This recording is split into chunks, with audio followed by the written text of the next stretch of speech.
Bonjour à tous bien-aimés, j'espère que vous allez bien aujourd'hui et que vous passez un bon week-end. Aujourd'hui, je vais parler de ce que j'ai intitulé Ajouter et retrancher. Je vais vous apprendre aujourd'hui qu'on ne doit absolument rien ajouter ni retrancher à la parole de Dieu. Et ça, c'est absolument essentiel. On va prendre Apocalypse 22. Apocalypse 22 à partir du verset 18. Apocalypse 22 à partir du verset 18. Je le déclare à quiconque entend les paroles de la prophétie de ce livre. Si quelqu'un y ajoute quelque chose, Dieu le frappera des fléaux décrits dans ce livre, et si quelqu'un retranche quelque chose des paroles du livre de cette prophétie, Dieu retranchera sa part de l'arbre de la vie et de la ville sainte et des choses qui sont écrites dans ce livre. Donc c'est assez effrayant comme menace ici, mais on ne doit absolument rien retrancher ou ajouter à la parole de Dieu. Gloire à Dieu. Nous sommes aujourd'hui dans 2 Rois chapitre 16. C'est un passage tellement intéressant aujourd'hui. On est vraiment bénis. 2 Rois chapitre 16 et je vais prendre à partir du verset... On va voir ce qu'a fait ici le roi Akaz, qui était un roi vraiment impie.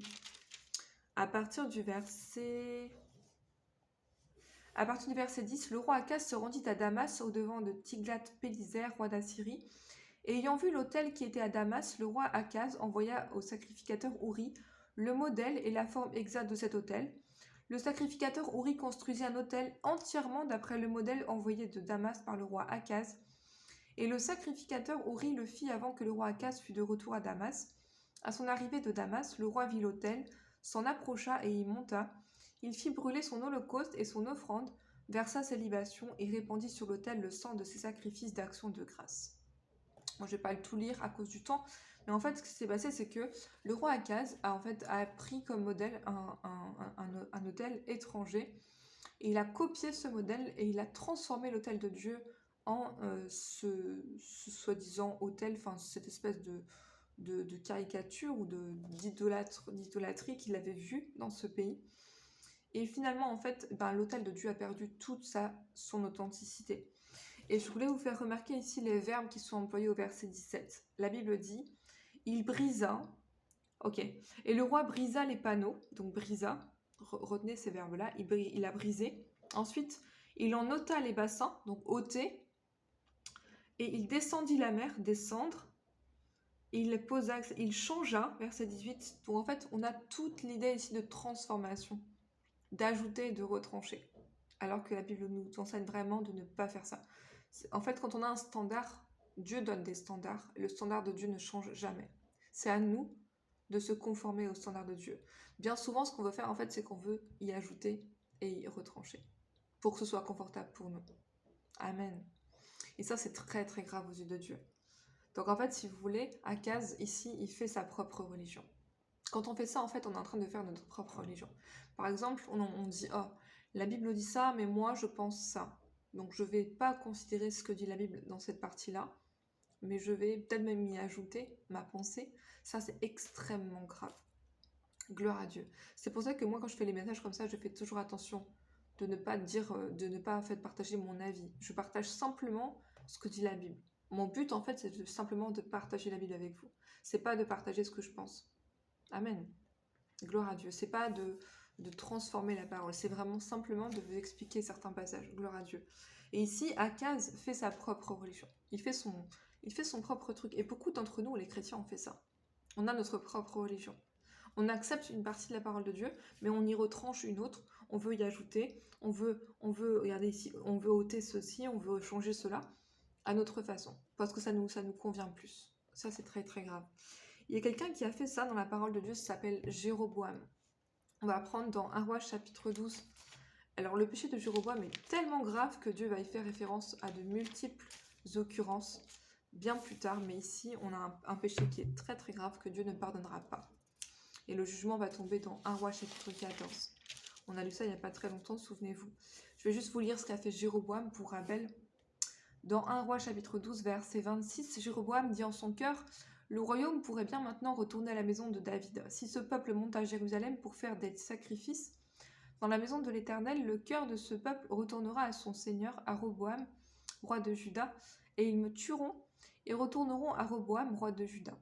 Après s'être consulté, le roi fit 2 veaux d'or, et il dit au peuple: Assez longtemps vous êtes monté à Jérusalem, Israël. Voici ton Dieu qui t'a fait sortir du pays d'Égypte. Il plaça l'un de ses veaux à Béthel et il mit l'autre à Dan. Ce fut là une occasion de pécher. Le peuple alla devant l'un des veaux jusqu'à Dan. Jéroboam fit une maison de haut lieu et il créa des prêtres pris parmi tous les peuples qui n'appartenaient pas au fils de Lévi. Il établit une fête au 8e mois, le 15e jour du mois, comme la fête qui se célébrait en Juda, et il offrit des sacrifices sur l'autel. Voici ce qu'il fit à Béthel, afin que l'on sacrifiât au veau qu'il avait fait. Il plaça à Béthel les prêtres des hauts lieux qu'il avait élevés, et il monta sur l'autel qu'il avait fait à Béthel le 15e jour du 8e mois, mois qu'il avait choisi de son gré. En fait, il est en train de faire son propre truc là. Dieu n'est plus du tout impliqué. Là, c'est vraiment Jéroboam qui est en train de faire sa propre religion. Et en plus, il pense adorer Dieu, mais il fait son propre truc. En fait, il est en train de désobéir à toutes les prescriptions, les ordonnances de Dieu. Et donc, c'est quelque chose qu'on doit prendre à cœur. C'est-à-dire qu'il y a un standard que Dieu nous a donné dans la parole de Dieu, c'est à nous de s'y conformer. C'est pas à nous de le transformer, d'y ajouter ou d'en retrancher. Quelques versets ici. Deutéronome 4, verset 2. Deutéronome 4, verset 2, la Bible dit ici, très important de retenir ces passages. 4, verset 2, il dit, c'est Dieu qui donne un avertissement à son peuple, il dit, vous n'ajouterez rien à ce que je vous ai dit, et vous n'en retrancherez rien, mais vous observerez les commandements de l'Éternel votre Dieu, tels que je vous les prescris. Donc il y a des prescriptions bibliques, c'est à nous de s'y conformer. On ne doit absolument pas y ajouter et en retrancher certaines choses. Gloire à Dieu. Et ça, c'est réitéré dans le chapitre 12 au verset 32 de Deutéronome, toujours. Il redit encore ça, pour que ce soit bien clair. Il dit, vous observerez... Ok, on va lire à partir du verset 29, je vais m'arrêter là pour aujourd'hui. Ça, c'est des choses qu'on doit vraiment prendre à cœur. Il dit, lorsque l'Éternel, ton Dieu, aura exterminé les nations que tu vas chasser devant toi, lorsque tu les auras chassées, que tu te seras établi dans le pays, garde-toi de te laisser prendre au piège en les imitant. Et ça, c'est exactement ce qu'a fait Akaz. Il a imité un autel étranger qu'il a voulu en fait transformer l'autel de Dieu à cause de ce qu'il avait vu. Garde-toi de les imiter et de rechercher leur Dieu et de dire comment ces nations servaient-elles leur Dieu. Moi aussi, je veux faire de même. Tu n'agiras pas ainsi à l'égard de l'Éternel ton Dieu, car elles servaient leur Dieu en faisant toutes les abominations qui sont odieuses à l'Éternel, et même elles brûlaient au feu leurs fils et leurs filles en l'honneur de leur Dieu. Vous observerez et vous mettrez en pratique toutes les choses que je vous ai ordonnées. Vous n'y ajouterez rien et vous n'y retrancherez rien. Amen. Donc ça, c'est absolument essentiel. Gloire à Dieu. Il y a un standard et c'est à nous de s'y conformer. Alléluia. C'est le prophète Jérémie qui a insisté là-dessus parce que le peuple est en train de se livrer à l'idolâtrie et je vais m'arrêter là pour aujourd'hui. Même si j'aimerais bien continuer, mais je vais m'arrêter là à cause du temps.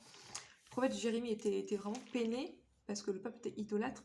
Et il dit au chapitre 6, verset 16 de Jérémie, il va dire quelque chose qu'il faut prendre à cœur ici. Il dit, placez-vous sur les chemins, regardez et demandez quels sont les anciens sentiers, quelle est la bonne voie, et vous trouverez le repos pour vos âmes.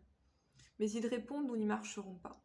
Donc il y a ce qu'on appelle les anciens sentiers. En fait, ça veut dire quoi concrètement? Ça veut dire que les voies de Dieu ne changent jamais. Dieu reste éternellement le même. Donc ça veut dire que les voies de Dieu sont disponibles pour nous, non seulement à travers la Bible, mais aussi en fait les anciens sentiers, c'est ceux qui ont marché avant nous, nos ancêtres dans la foi, peut-être vos pères ou vos mères spirituelles.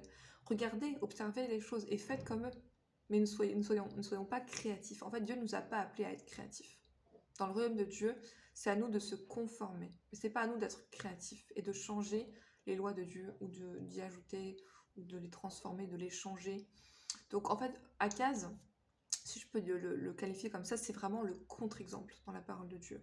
On en reparlera plus tard de Akaz quand on relira d'autres passages, on y fera référence, mais Akaz a été vraiment un roi abominable. Il a fait d'autres abominations. Mais dans ce domaine-là, il a vraiment été très très inique, puisqu'il a vraiment désobéi au commandement de Dieu d'ajouter ou de retrancher. Gloire à Dieu. De ne pas ajouter et de ne pas retrancher quoi que ce soit aux prescriptions de Dieu. Et ça, on doit le prendre vraiment à cœur.